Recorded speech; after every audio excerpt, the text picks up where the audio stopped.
নৌকা নিয়ে ঢাকা বাড়ি যেহেতু আইদিন থেকে একটু বলে আমি দিচ্ছি নৌকা নিয়ে নৌকা নিয়ে যাওয়ার পরে দেখি 10 জন লোক টাকা বাদ দিয়ে 3 জন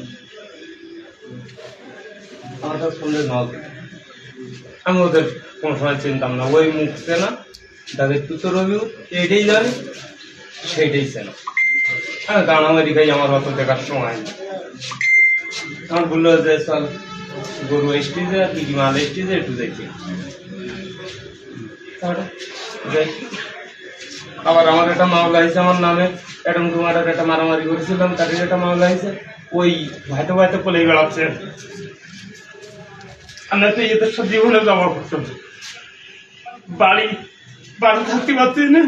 তাই ওর সাথে গেলাম দেখি যে ওর লেখা ওই কারখানা থেকে তুলে গেছে কিডন্যাপ করি সব থেকে আমি খাইতে আমি কেন কিডন্যাপ করতে যাবো আমি ভাবো মানুষ কাজ খাইতে আমি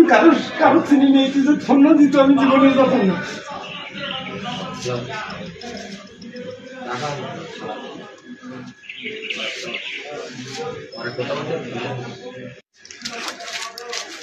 আপনার খেলা নেই মানে আমার ওদের সাথে কোনদিন এলাকা চিনি নেই খালি মুখছে না খালি একটা দুটি লাগবে খালি ভালো রকম চিনি একটা রইলুর আর একটা আছে মতিয়ার একজন মধুরপ্রকারের মতিয়ার আর রবিউল আগে টাকা আর আশারাফ বাড়ি আসতে কইজানি আর একজন কালো মতো করে লম্বা করে ওরা আমি কোনোদিন দেখিনি মানে চিনি নেই মানে ওই লোকটার নাম কি আমি জানি না ওর বাড়ি নাকি ইন্ডিয়া শুনলাম যে এখানে এই আছে বিস্তারিত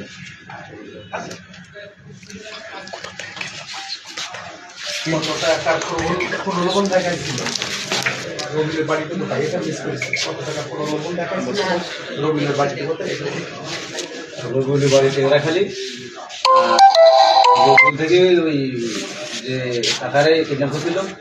ওনার মাধ্যম দিয়ে বললো 20 লক্ষ টাকা দেওয়া লাগবে পরিবার 20 লক্ষ টাকা দিয়ে দেওয়ার পরে তারপর ছাড়ি দেবে আমাদের 2 লাখ টাকা আমাদের দুজনের আমার আর জব্বারের 2 লাখ টাকা তোমার দুজন অর্থাৎ 2 দিন থাকলে 2 লাখ টাকা দেবে এই চুক্তিটা করছে রবিউল আর ওই আসাম থেকে কিন্তু আমাদের শহরের থেকে এই কথাটা আমাদের বলিনি ও সুন্দর বনের ভিতরে নিয়ে এই কথাটা চুক্তি করেছে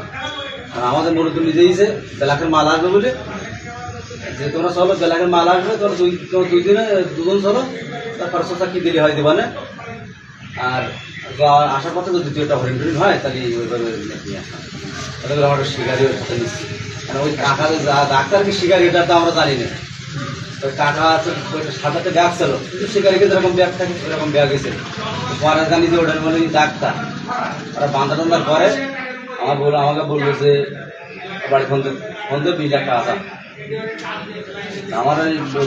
জব্বার মধ্যে একটু খালি কথা বলেইছে যে 2 লাখ টাকা আসা নাহলে আমার হ্যান্ডেলে বাড়ি শিখিয়ে দে আমি বলো আপনি বলে বাঁচবো না হ্যান্ড কথা বলতাম জব্বার আর আমি ওই কথাটা শুনতে পাই মানে এই যে বুঝতে পারি জব্বার আর আমি দুপুরবেলা মানে দিনগুলো পালাই গেলে চলে আসি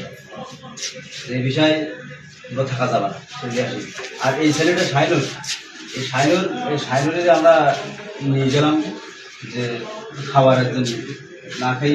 সময় থাকা যাবে নিয়ে বললাম তুমি কিছু সময় থাকো আমি তোমার সাথে ফোন দেই সেই সময় তুমি চলে এসো তুমি ফোন দিলে বা তুমি চলে আসবা দেরি করার দরকার নেই শাইনুর ওই ফোন অবস্থাটা যোগাযোগ করতে পারিনি আমি উঠে ফোনও দিতে পারিনি শাইনুর মতো শাইনুর মনে করেন যে ওই তার ওই